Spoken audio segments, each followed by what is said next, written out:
Welcome to மகியாரி designer. இன்றைக்கி நம்ம பார்க்க போகிற ஸ்டிச் வந்துட்டு லோடு. இந்த ஸ்டிச் வந்து ஆல்ரெடி நம்ம சேனலில் ஒரு லாங் வீடியோவாக இருக்குது. டவுட் இருக்கிறவங்க அவங்க செக் பண்ணி பார்த்துட்டு வந்து இங்கே பாருங்கள், அப்போ தான் புரியும். ஆரி ஒர்க்கில் இது ஒரு மெயினான ஸ்டிச்சு. இதை நம்ம நிறைய இடத்துல யூஸ் பண்ணுவோம். இங்கே வந்துட்டு நான் ஒரு லீஃப் ஷேப் வரைஞ்சிருக்கேன். அதுக்கு வந்துட்டு நான் டபுள் பெல் பிராண்டில் டபுள் கலரில் இருக்கிற சில்க் த்ரெட் எடுத்திருக்கேன். நான் வரைஞ்ச லீஃபுக்கு செயின் அவுட்லைன் கொடுத்துட்டு இந்த லீஃபோட இந்த இவ்வளோ டிஸ்டன்ஸில் நான் நீடில் த்ரெட் எடுத்துகிட்டு ஒரு லாக் செயின் போட்டுட்டு ஒரு லாங் செயின், அப்புறம் நம்ம போட்டிருக்க செயின் அவுட்லைனுக்கு வெளியில் ஒரு குட்டி லாக் செயின், மறுபடியும் த்ரெட்டை எடுத்த இடத்துலேயே ஒரு லாங் செயின் போட்டு ஒரு குட்டி லாக் போட்டுட்டு மறுபடியும் நம்ம செயின் அவுட்லைன் இருக்குது பார்த்திங்களா, இன்னரில் ஒரு லாங் செயின் போட்டுட்டு அவுட்டரில் ஒரு குட்டி லாக் செயின், மறுபடியும் த்ரெட்டை கொண்டாந்து எடுத்துகிட்டு ஒரு லாங் செயின் போட்டு ஒரு குட்டி லாக். இந்த மாதிரி தான் நம்ம ஆல்டர்னேட்டிவாக 2 சைடும் ஃபில் பண்ணிவிட்டு வருவோம். நீங்கள் ஒன் சைடு ஃபில் பண்ணிவிட்டு அதுக்கப்புறம் இன்னொரு ஒன் சைடு கூட நீங்கள் ஃபில் பண்ணிக்கலாம். இந்த ஸ்டிச் வந்துட்டு போட்டு முடிச்சு நான் செயினில் அவுட்லைன் கொடுத்துருக்கேன். ஏன்னா அங்கே கேப் தெரியுது பார்த்திங்களா, அதை கவர் பண்ணுறதுக்காக செயின் கொடுத்து முடிச்சிட்டேன். அடுத்தது இந்த ஸ்டிச்சை வச்சு த்ரெட் எம்போசரி எப்படி பண்ணலான்னு பார்க்கலாம். இங்கே வந்துட்டு நான் ஒரு திலகம் ஷேப் வரைஞ்சிருக்கேன். இதில் வந்து இந்த பைப்பிங் த்ரெட்டை வச்சு ஸ்டிக் பண்ணிடலாம். பிகினராக இருக்கவங்க ஸ்டிக் பண்ணிவிட்டு ஒர்க் பண்ணுங்கள், இல்லை அப்படியே ஸ்டார்ட் பண்ணுறவங்க ஸ்டார்ட் பண்ணலாம். பிகினர் ஸ்டேஜில் ஸ்டிக் பண்ணி ஸ்டார்ட் பண்ணும்போது ஈஸியாக இருக்கும். இந்த த்ரெட்டோட எண்டு வந்து இந்த மாதிரி வெட்டிட்டு லைட்டாக கம் போட்டு அப்ளை பண்ணி ஒரு 1 மினிட் காய விடுங்க. ஏன்னா நீங்கள் ஒர்க் பண்ணும்போது அது பிரிஞ்சு பிசு ரொம்ப தெரியும். அப்போ ஃபினிஷிங் பார்க்க ஷேப் நல்லா வராது. அதுக்காக லைட்டாக கம் அப்ளை பண்ணி ஒரு நிமிஷம் காய விட்டுருங்க. த்ரெட் வந்து ட்ரை ஆகிடுச்சு. இந்த மாதிரி டிப்பில்னா த்ரெட் எடுத்துகிட்டு இந்த திலகம் ஷேப் இருக்குது பார்த்திங்களா, அந்த ஷார்ப்பான எட்ஜில் வைக்காமல் ஒரு பாயிண்ட் தள்ளி கீழே வைங்க. அந்த மாதிரி வைக்கும்போது தான் நம்ம ஃபினிஷிங் இன்னொரு த்ரெட்டு அந்த இடத்துல ஃபினிஷ் பண்ணும்போது அந்த ஷார்ப் எட்ஜஸ் நம்மளுக்கு நல்லா கிடைக்கும். நம்ம ஆல்ரெடி போட்ட ஜிக்ஸாக் ஸ்டிச்சு தான். நம்ம டபுள் லைன் செயின் போட்டுட்டு அதுக்கு மேலே ஜிக்ஸாக் போட்டோம் பார்த்திங்களா, அதுதான். இந்த த்ரெட்டு வந்துட்டு இந்த த்ரெட்டு வந்து நம்ம வரைஞ்ச ஷேப்புக்கு மேலேயே வச்சுட்டு நம்ம ஜிக்ஸாக் தான் போட்டு வரும். ஃபஸ்ட்டு ஒரு ஜிக்ஸாக் போட்டு லாக் பண்ணுறது தான் கொஞ்சம் கஷ்டமாக இருக்கும். அது ஸ்டார்ட் பண்ணிட்டீங்கன்னா அதுக்கப்புறம் நம்ம வரைஞ்ச லைனுக்கு மேலேயே அந்த த்ரெட்டை வச்சு அட்ஜஸ்ட் பண்ணி நம்ம ஜிக்ஸாக் போட்டு வந்துடலாம். ஜிக்ஸாக் போடும்போது ரொம்ப த்ரெட்டை அழுத்தி போடாதீங்க. போட்டிங்கன்னா த்ரெட் வந்து ரொம்ப அழுத்தமாயிட்டாக்கு ஷேப் தெரியாது, பார்க்க எம்போஸ்டாக ஷேப் தெரியாது. நம்ம த்ரெட் வச்சு ஒர்க் பண்ணும்போது ஷேப் தெரியாது. இந்த மாதிரி பிசுறு வரும்போது நீங்கள் லைட்டாக க்ளூ அப்ளை பண்ணி காஞ்சதுக்கப்புறம் ஒர்க் பண்ணுங்கள், பிகினராக இருக்கவங்க. இல்லை அதுலேயே வருதுன்னா நீங்கள் இந்த மாதிரி நம்ம போட்ட ஜிக்ஸாக்குள்ளேயே அந்த த்ரெட்டெல்லாம் நல்லா நீட்டாக டக்கிங் பண்ணி நீட்டாக ஃபினிஷ் பண்ணிவிடுங்க.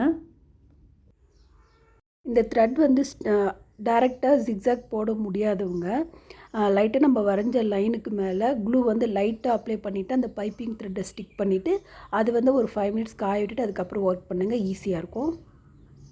இப்போ வந்துட்டு நான் இங்கே ஜிக்ஸாக் பண்ணி முடிச்சிட்டேன். இப்போ நீங்கள் டிப்பிலேருந்து ஸ்டார்ட் பண்ணிட்டீங்கன்னா ஆஃபாக பிரித்து பண்ணுங்கள், இல்லை பாட்டம்லேருந்து பண்ணும்போதும் பாதியாக பிரித்து பண்ணுங்கள். நீங்கள் ஒரு டைரெக்ஷனில் ஸ்டார்ட் பண்ணி இன்னொரு டைரெக்ஷன் முடிகிறப்போ உங்களுக்கு ஃபினிஷிங் வேறு மாதிரி இருக்கும், ஃபில்லிங் நீட்டாக இருக்காது. அந்த கிராஸை போட்டு வரதோட டைரெக்ஷன் வந்து மாறி இருக்கும், இந்த இடத்துல கேப் தெரிய ஆரம்பிச்சிடும். சரிங்களா? அதனால் டிப்பிலேருந்து ஸ்டார்ட் பண்ணாலும் சரி, பாட்டம்லேருந்து ஸ்டார்ட் பண்ணாலும் சரி, பாதியாக பிரிச்சுட்டு பண்ணும்போது ஃபினிஷிங் நீட்டாக இருக்கும். இப்போ வந்துட்டு நான் இந்த இடத்துல பாட்டத்துலேருந்து தான் எடுக்கிறேன். இங்கேருந்து ஸ்டார்ட் பண்ணுறேன், பாதியாக பிரிச்சுட்டு இங்கேருந்து ஸ்டார்ட் பண்ணுறேன். இப்போ வந்து நம்ம இங்கே ஸ்டார்ட் பண்ணும்போது நம்ம ஸ்ட்ரெயிட்டாக தான் போடுவோம். ஒரு லாங் செயின் போட்டு ஒரு குட்டி லாக் செயின் போய்ட்டு மறுபடியும் த்ரெட்டை எடுத்த இடத்துல கொண்டாந்து ஒரு லாங் செயின் குட்டி லாக், இந்த மாதிரி நம்ம அந்த கர்வ் லைன் வர வரையும் இந்த மாதிரி தான் பண்ணுவோம். அந்த கர்வுக்கு வரும்போது லைட்டாக நம்ம ஸ்டிச்சஸ் வந்து திலகம் ஷேப்பை பார்த்த மாதிரி டைரெக்ஷன் மாற்றி எடுப்போம். அது வந்துட்டு இந்த கர்வ் லைன் நீங்கள் கவனமாக பார்த்துட்டு வந்தீங்கன்னா உங்களுக்கு புரியும். இப்போ வந்துட்டு திலகம் ஷேப்புக்கு இன்னரில் வந்துட்டு நம்ம நீடில் வந்து ஸ்பேஸ் அட்ஜஸ்ட் பண்ணணும்.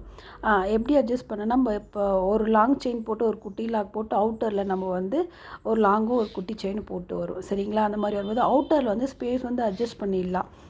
இன்னரில் வந்து கம்மியான இடம் தான் இருக்கும், அதுக்குள்ளே அட்ஜஸ்ட் பண்ணும்போது நம்ம போட்டு செயினுக்கு மேலேயே நம்ம அடுத்தடுத்து ஸ்டிச்சு ஒரு 2-3 அட்ஜஸ்ட் பண்ணி போட்டு வரும்போது நம்மளுக்கு ஈவனாக ஸ்பேஸ் அட்ஜஸ்ட் ஆகிட்டு வந்துடும்.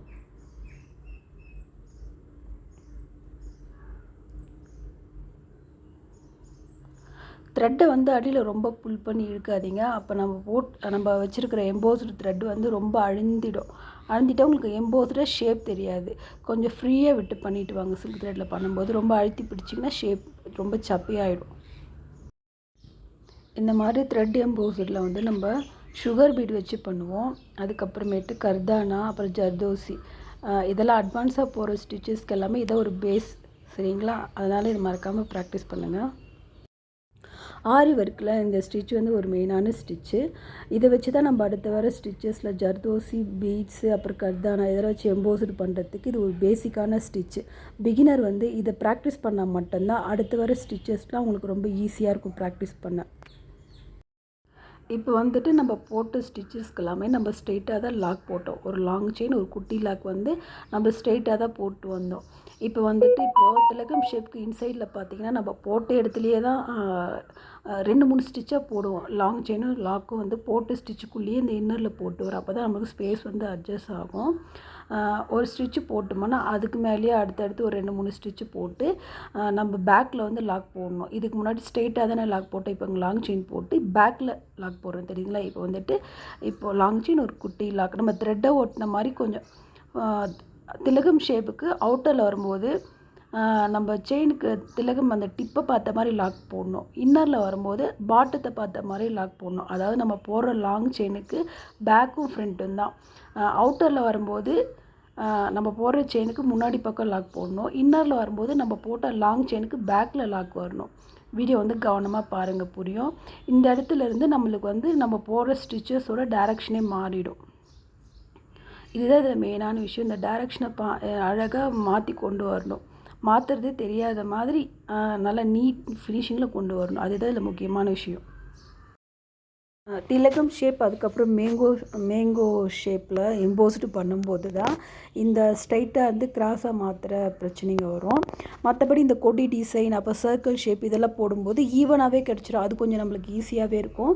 ஆனால் ஸ்டிச்சிங் மட்டும் நீட்டாக வர மாதிரி பார்த்திங்கன்னா போதும். இங்கே மட்டும்தான் இந்த ஸ்ட்ரெயிட்லேருந்து கிராஸ் கொண்டு வரது கொஞ்சம் பிகினருக்கு கஷ்டமாக இருக்கும். ஒர்க் பண்ண ஆரம்பிச்சிட்டிங்கன்னா அது பழகிடும், உங்களுக்கு ஈஸியாகிடும். இப்போ நம்ம டிப்புக்கு வந்தாச்சு.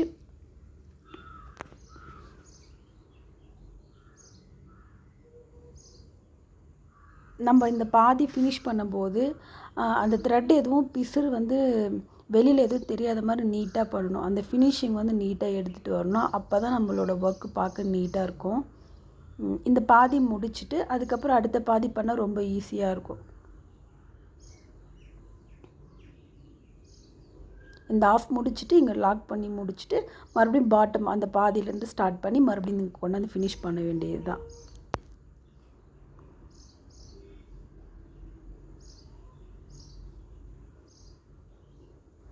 இப்போ வந்து ஃபினிஷ் பண்ணி முடிச்சாச்சு. தெரியுதுங்களா உங்களுக்கு? நம்ம பாட்டமில் வந்து ஸ்ட்ரெயிட்டாக தான் எடுத்துருக்கோம். அதுக்கப்புறம் நம்மளுக்கு கிராஸாக மாறி இருக்குது. இப்போ வந்து இந்த த்ரெட் எம்போஸ்ட் போட்டிருக்கும் பார்த்தீங்களா? இன்னர்லேயும் அவுட்டர்லேயும் வந்து சின்ன சின்ன கேப் தெரியுது. இதை வந்துட்டு பீடு வச்சு ஃபில் பண்ணோம்னா மறைஞ்சிடும். அடுத்தது வந்து நம்ம சர்க்கிள் ஷேப் எப்படி பண்ணலான்னு பார்க்கலாம். நான் வந்து இங்கே சர்க்கிள் ஆல்ரெடி ஜிக்ஸாக் பண்ணி வச்சுருக்கேன்.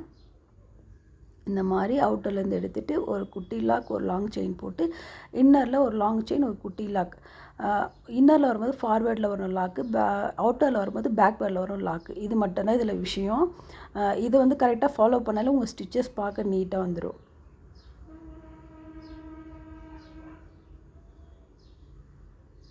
போட்டு முடிச்சாச்சு. நம்ம எங்கே வந்து முடிக்கணும்? நம்ம ஃபஸ்ட்டு ஸ்டார்ட் பண்ணோம் பார்த்தீங்களா, அவுட்டர் லேயர், அங்கே வந்து முடிக்கணும். அங்கே வர வரையும் நம்ம அந்த ஸ்டிச்சை போட்டு முடித்து நட் பண்ணி முடிக்கணும். அதே மாதிரி இதுக்கு இன்னரில் செயினில் வந்து அவுட்லைன் கொடுத்துருக்கு.